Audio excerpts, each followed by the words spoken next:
राधे राधे भक्तों, सभी भक्तगणों को मेरा सादर नमस्कार। श्रावण माह महात्म्य 17वां अध्याय। श्री गणेशाय नमः। ओम नमः शिवाय। ईश्वर बोले, हे देवेश, अब मैं शुभ पवित्रारोपण का वर्णन करूंगा। सप्तमी तिथि को अधिवासन करके अष्टमी तिथि को पवित्रकों को अर्पण करना चाहिए। जो पवित्रक बनवाता है उसके पुण्य फल को सुनिए। सभी प्रकार के यज्ञ, व्रत तथा दान करने और सभी तीर्थों में स्नान करने का फल मनुष्य को केवल पवित्र धारण करने से प्राप्त हो जाता है, क्योंकि भगवती शिवा सर्वव्यापिनी है। इस व्रत से मनुष्य धनहीन नहीं होता, उसे दुख, पीड़ा तथा व्याधियां नहीं होती, उसे शत्रुओं से होने वाला भय भी नहीं होता, वह कभी भी ग्रहों से पीड़ित नहीं रहता। इससे छोटे बड़े सभी कार्य सिद्ध हो जाते हैं। हे वत्स, मनुष्यों तथा राजाओं के विशेष करके स्त्रियों के पुण्य की वृद्धि के लिए इससे श्रेष्ठ कोई अन्य व्रत नहीं है। हे तात, सौभाग्य प्रदान करने वाले इस व्रत को मैंने आपके प्रति स्नेह के कारण बताया है। हे ब्रह्मपुत्र, श्रावण मास की शुक्ल पक्ष की सप्तमी तिथि को अधिवासन करके देवी के प्रति उत्तम भक्ति से संपन्न वह मनुष्य सभी सामग्रियों से युक्त होकर सभी पूजा द्रव्यों, गंध, पुष्प, फल आदि अनेक प्रकार के नैवेद्य तथा वस्त्राभरण आदि संपादित करके इनकी शुद्धि करे।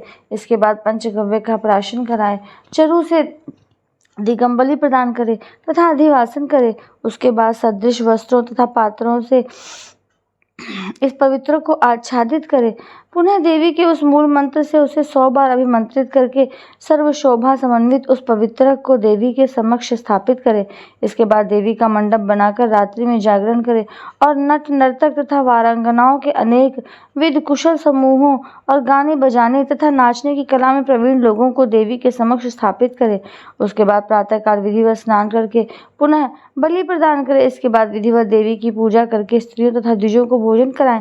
पहले देवी को पवित्र अर्पण करें और अंत में दक्षिणा प्रदान करें।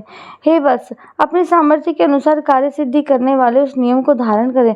राजा को प्रयत्न पूर्वक स्त्री के प्रति आसक्ति, जुआ, आखेट तथा मांस आदि का परित्याग कर देना चाहिए। ब्राह्मणों तथा आचार्यों को स्वाध्याय का और वैश्यों को खेती का कार्य तथा व्यवसाय नहीं करना चाहिए।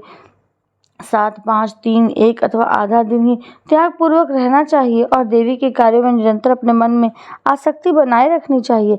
हे मुनि सत्तम, जो बुद्धिमान व्यक्ति विधान पूर्वक पवित्रारोपण नहीं करता है उसकी वर्ष भर की पूजा व्यर्थ हो जाती है। अतः मनुष्यों को चाहिए कि वे देवी परायण तथा भक्ति से संपन्न होकर प्रत्येक वर्ष शुभ पवित्रारोपण अवश्य करें। कर्क अथवा सिंह राशि में सूर्य के प्रवेश करने पर शुक्ल पक्ष की अष्टमी तिथि को देवी की पवित्र अर्पित करना चाहिए। हे सनत कुमार, इसको ना करने में दोष होता है, इसे नित्य करना बताया गया है। सनत कुमार बोले, हे देवदेव, हे महादेव, हे स्वामिन, आपने जिस पवित्र का कथन किया वह कैसे बनाया जाना चाहिए, उसकी संपूर्ण विधि बताएं। ईश्वर बोले, हे सनत कुमार, सुवर्ण, ताम्र, चांदी, रेशमी वस्त्र से निकाले गए कुश, काश के अथवा ब्राह्मणी के द्वारा काटे गए कपास के सूत्र को तिगुना करके फिर उसका तिगुना करके पवित्रक बनाना चाहिए। उनमें 308 तारों का पवित्रक उत्तम और 270 तारों का पवित्रक मध्यम माना गया है। 180 तारों वाले पवित्रक को कनिष्ठ जानना चाहिए। इसी प्रकार 100 ग्रंथि का पवित्रक उत्तम, 50 ग्रंथि का पवित्रक मध्यम तथा 26 ग्रंथि का सुंदर पवित्रक कनिष्ठ होता है। अथवा 6, 3, 4, 2, 12, 24, 10 अथवा 8 ग्रंथियों वाला पवित्रक बनाना चाहिए। अथवा 108 ग्रंथि का पवित्रक उत्तम, 54 ग्रंथि का माध्यम तथा 27 ग्रंथि का कनिष्ठ होता है। प्रतिमा के घुटने तक का लंबा पवित्रक उत्तम, जंघा तक लंबा पवित्रक मध्यम तथा नाभि पर्यंत पवित्रक अधम कहा जाता है। पवित्रक की सभी शुभ ग्रंथियों को कुमकुम से रंग देना चाहिए। इसके बाद अपने समक्ष शुभ सर्वतोभद्र मंडल पर देवी का पूजन करके कलश के ऊपर बांस के पात्र में पवित्रकों को रखे। 3 वाले पवित्रकों में ब्रह्मा, विष्णु तथा शिव का आवाहन करके स्थापित करें। इसके बाद का सुनिए। 9 तार के पवित्रक में ओमकार, सोम, अग्नि, ब्रह्म, समस्त नागों, चंद्रमा, सूर्य, शिव तथा विश्व देवों की स्थापना करें।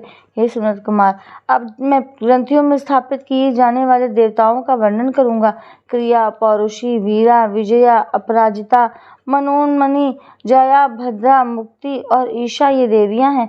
इनके नामों के पूर्व में प्रणव तथा अंत में नमः लगाकर ग्रंथि संख्या के अनुसार क्रमशः आवाहन करके चंदन आदि से इनकी पूजा करनी चाहिए। इसके बाद प्रणव से मंत्रित करके देवी को धूप अर्पण करना चाहिए। हे सनत कुमार, मैंने आपसे देवी के इस शुभ पवित्रारोपण का वर्णन कर दिया। इसी प्रकार अन्य देवताओं का भी पवित्रारोपण प्रतिपदा आदि तिथियों में करना चाहिए। मैं इन देवताओं को आपको बताता हूँ। कुबेर, लक्ष्मी, गौरी, गणेश, चंद्रमा, बृहस्पति, सूर्य, चंडिका, अम्बा, वासुकी, ऋषिगण, चक्रपाणि, अनंत, शिवजी, ब्रह्मा और पितर, इन देवताओं की पूजा प्रतिपदा आदि तिथियों में करनी चाहिए। वह मुख्य देवता का पवित्रारोपण है। उसके अंग देवता का पवित्र 3 सूत्रों का होना चाहिए। हे विपेंद्र, अब मैं श्रावण मास के दोनों पक्षों की 9वीं तिथियों के कारणीय कृत्य को बताऊंगा। इस दिन कुमारी नामक दुर्गा की यथाविधि पूजा करनी चाहिए। दोनों पक्षों की 9वीं के दिन नक्त व्रत करें और उसमें दूध तथा मधु का आहार ग्रहण करें अथवा उपवास करें। उस दिन कुमारी नामक उन पाप नाशिनी दुर्गा चंडिका की चांदी की मूर्ति बनाकर भक्तिपूर्वक सदा उनका अर्चन करें। गंध, चंदन, कनेर के पुष्प, दशांग, धूप और मोदकों से उनका पूजन करें।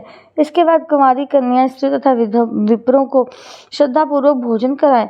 फिर मौन धारण करके स्वयं बिल्व पत्र का आहार ग्रहण करें। इस प्रकार जो मनुष्य अत्यंत श्रद्धा के साथ दुर्गा जी की पूजा करता है वह उस परम स्थान को प्राप्त होता है जब देव बृहस्पति विद्यमान है। हे विधिनंदन, यह मैंने आपसे 9वीं तिथि का कृत्य कह दिया है। यह मनुष्यों में सब पापों का नाश करने वाला तथा सभी संपदाएं प्रदान करने वाला, पुत्र पौत्र आदि संपन्न करने वाला, अंत में उन्हें उत्तम गति को प्रदान करने वाला है। इस प्रकार श्री स्कंद पुराण के अंतर्गत ईश्वर सनत कुमार संवाद में श्रावण मास महात्म्य अष्टमी तिथि को देवी पवित्रारोपण नामक 17वां अध्याय पूर्ण हुआ। राधे राधे भक्तों, आशा करती हूँ आप इस वीडियो से लाभ प्राप्त करेंगे और अधिक लाभ प्राप्त करने के लिए मेरे चैनल को सब्सक्राइब करें, बेल आइकन को प्रेस करें, वीडियो को अधिक से अधिक शेयर करें।